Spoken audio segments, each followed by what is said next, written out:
just thought I'd take a moment to share another one of those interesting facts about artists and songs that we love.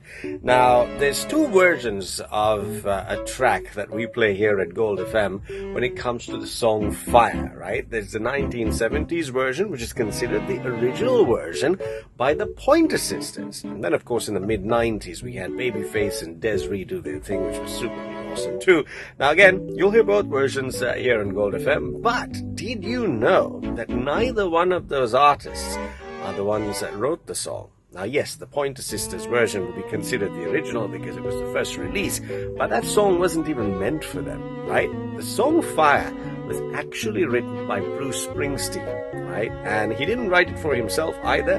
He had a dream of writing a song for the king, that was Elvis Presley, and he wrote the song Fire.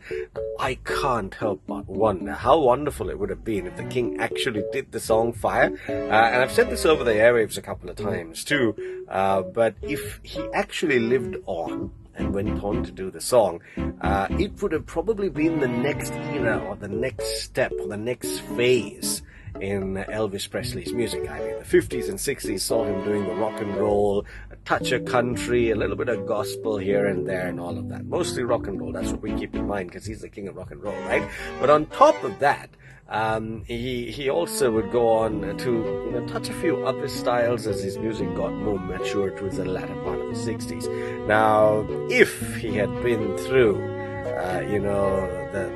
through the decade of the 70s and was going to go forward into the 80s, it would have been something truly amazing, right, if he actually got a hold of that Bruce Springsteen song and recorded Fire. But unfortunately, by the time the song got to Elvis Presley's estate, he had passed away, and time, I guess, was not on the side of the king doing the song.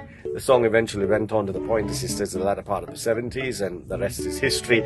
Babyface and Des'ree, their version's absolutely fantastic. Now, Bruce Springsteen himself did a version of it in the mid-1980s, but nothing much came of it, so I guess it was a song that he wrote that was just not for him.